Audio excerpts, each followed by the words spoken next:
ఒక side El Niño వల్ల రాబోయే రోజుల్లో చాలా కష్టంగా ఉంటుంది, తాగడానికి నీళ్ళు దొరకవని చాలామంది శాస్త్రవేత్తలు చెప్తా ఉన్నారు. పక్క రాష్ట్రాల వాళ్ళు అప్రమత్తం అవుతున్నారు.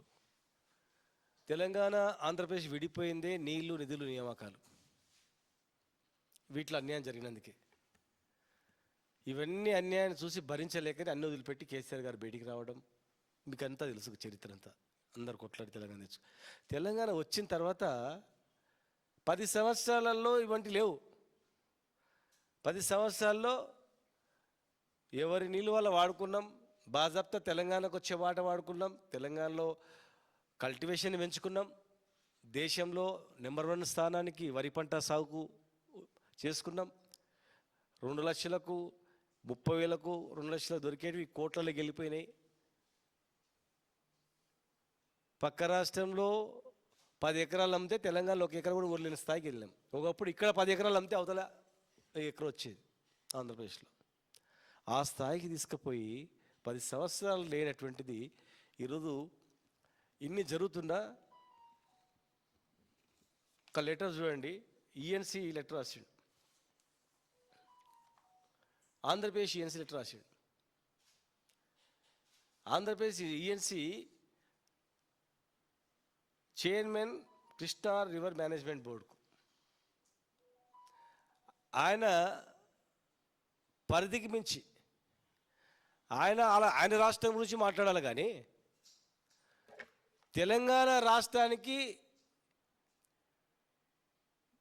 కృష్ణా రివర్ బేసిన్లో ఉన్నటువంటి ప్రాంతానికి ఓన్లీ 30 టీఎంసీలే నీళ్ళు ఇవ్వండి అని, అంటే 30% మాత్రమే, 30.85 టీఎంసీలు, అంటే ఒక 30% మాత్రమే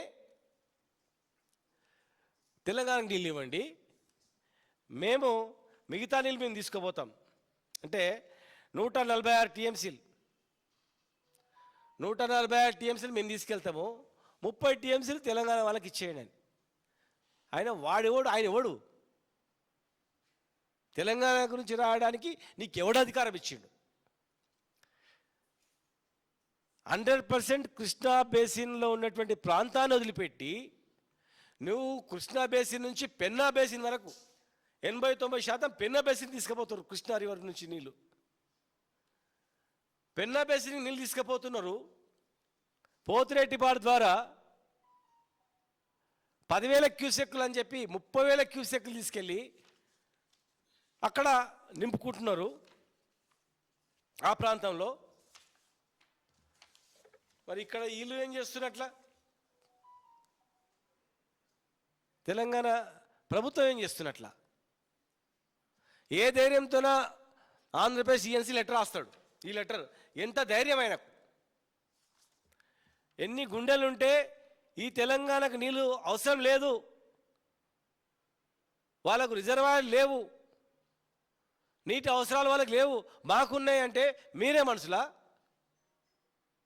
ఈయన 12 తారీఖు రాసిన లెటరు. ఇక ఈయన ఘనత చూడు, ఆయన మన ఇక్కడ ఈఎన్సీ. సరే, ఆయన ఆంధ్ర ఈఎన్సీ ఆంధ్ర ప్రయోజనాల గురించి గతంలో ఆదిత్యనాథ్ దాస్ ఎట్లయితే పాటుపడ్డాడో, ఆంధ్ర నీళ్ళు కావాలని తెలంగాణకి ఎట్లయితే బొందబెట్టిండో, సేమ్ ఆ ఈఎన్సీ కూడా తీసుకుంటాడు అనుకుందాం. మరి ఇక్కడ ఈఎన్సీ ఏం బిగినట్లా? ఈయన ఎవరు? ఈ ఈఎన్సీ మేము అనుకున్నాం ఇక్కడ వచ్చి స్థిరపడ్డాడు, ఈ ప్రాంతం మీద ప్రేమ ఉంటుందని, మూలాలు అక్కడే ఉన్నాయి కదా. ఈయన ఏం రాస్తాడు లెటరు? మాకు రిజర్వాయర్ లేవు, సేమ్ డేట్, వల్ల 12 తారీఖు నాడు డేట్. ఈయన 12కి, ఆయన ఇద్దరు పదురుకొని. ఎందుకు పదురుకొని అంటే వీళ్ళిద్దరికి ఓటు బాసు. 10 సంవత్సరాలు ఇరిగేషన్ ఆంధ్ర సెక్రటరీగా ఉంటూ చీఫ్ సెక్రటరీగా పనిచేసి ఇక ఇక్కడ మా ప్రభుత్వమే వచ్చిందని చెప్పి ఇక్కడ వచ్చి తెలంగాణ నీటిపారుదల శాఖకు ఆయన ముఖ్య సలహాదారుడు. ఈయన పాత బాసులు అక్కడ ఉండి రాసిన లెటరు వీళ్ళకి రాయమని చెప్పిండు. ఇక ఈఎన్సీ గారు, తెలంగాణ ఈఎన్సీ రాయవా, ఆడకు రాపిచ్చినా నువ్వు లెటర్ రాయి. ఈయన లెటర్ రాస్తాడు, ఈయన లెటర్ రాస్తాడు. ఈయన లెటర్లో చాలా ఘనకార్యం ఉంది. చివరికి అర్థమైందంటే మాకు రిజర్వాయర్లు లేవు, శ్రీశైలం నాగార్జున సాగర్ మాత్రమే రిజర్వాయర్లు, మాకు జాయింట్గా రిజర్వాయర్లు, తాగునీటి అవసరాల గురించి మేము నీళ్ళల్లో పెట్టుకుంటామని. ఎంత దౌర్భాగ్యం చూడు. మరి ఇక్కడ Narlapur reservoir, Yedula reservoir, Ottem reservoir,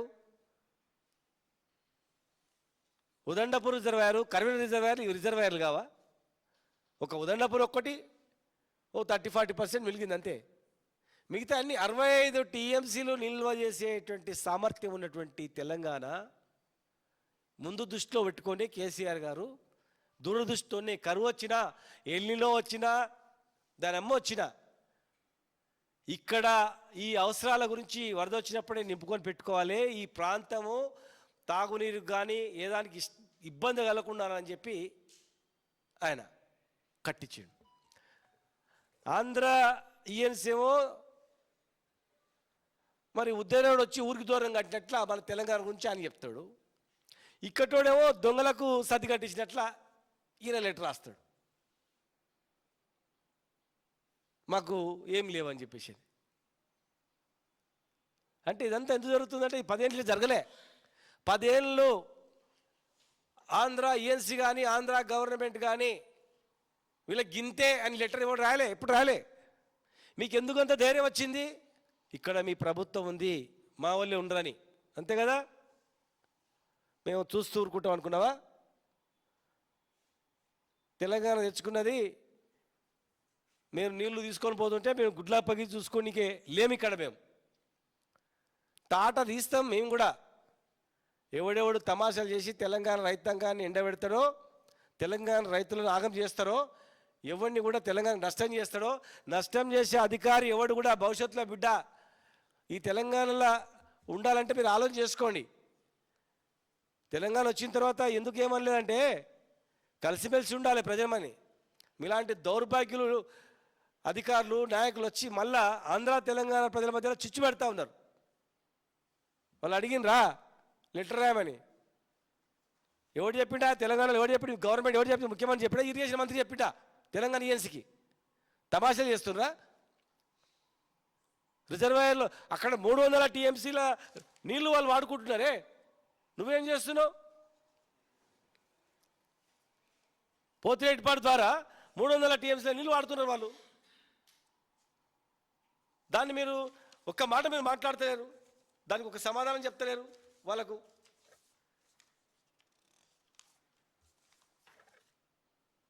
ఇంకొక ముఖ్యమైన అంశం ఏంటంటే రేపు 18 తారీఖు నాడు శ్రీశైలం నీళ్ళు ఎక్సెస్ వాటర్ని తీసుకుపోవడానికి అక్కడ ఒక ప్రాజెక్ట్ కట్టుకున్నారు వాళ్ళు.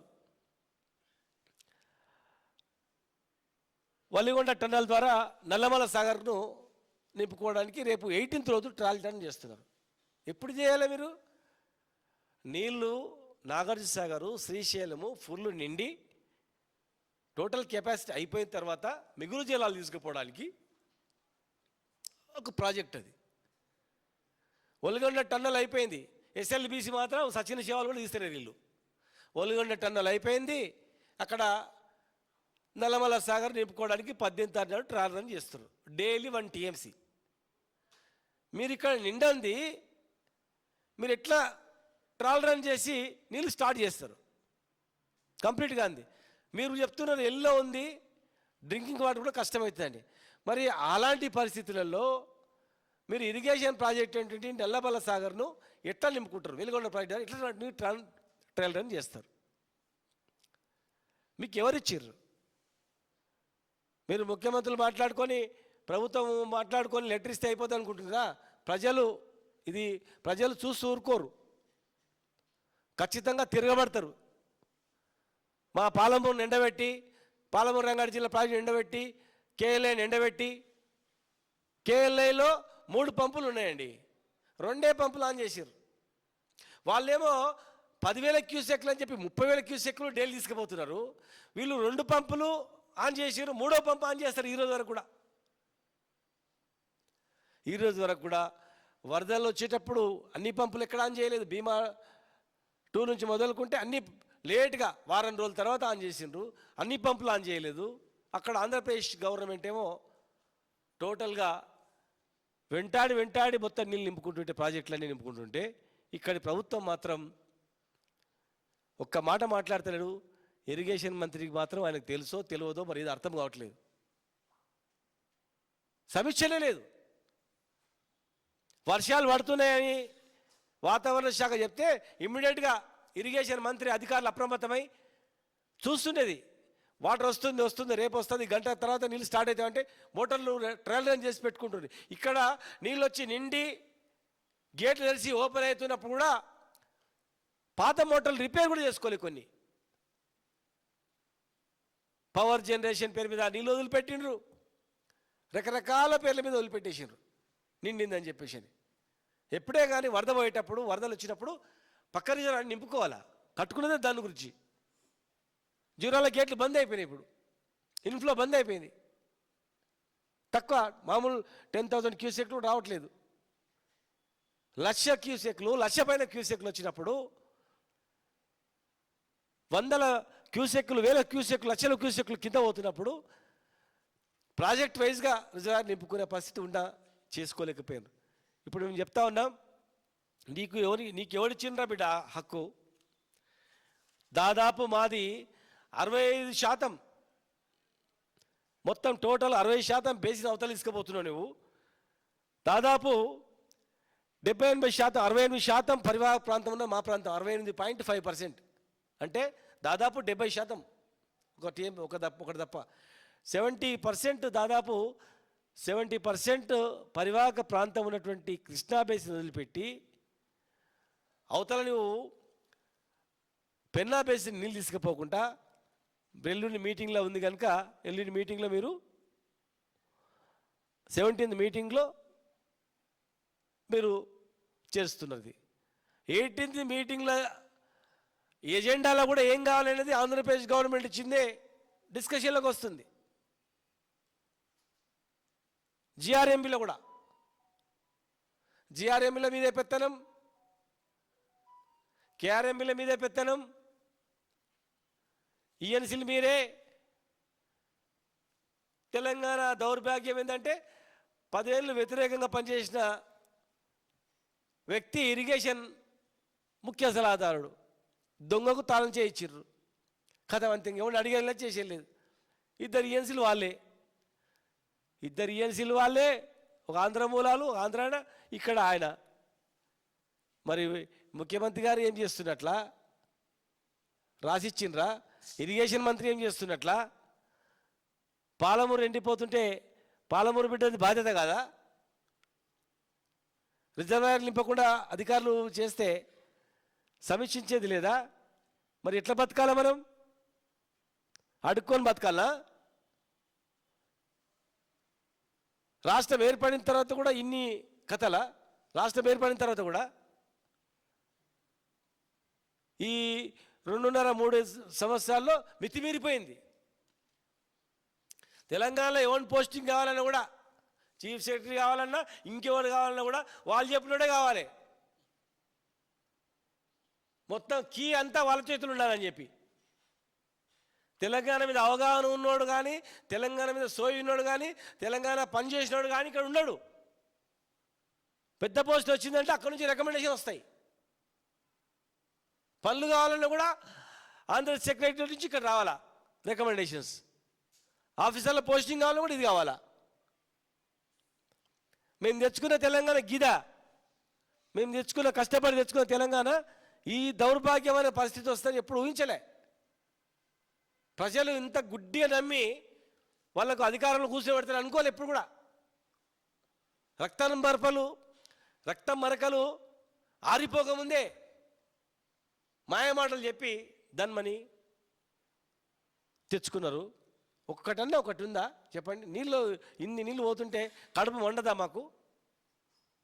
కరెంటు లేదు, నీళ్ళు లేవు, యూరియా పిండి లేదు, కొనుగోలు కేంద్రాలు లేవు, రుణమాఫీ లేదు, బోనస్ లేదు, అన్ని బోగస్లు.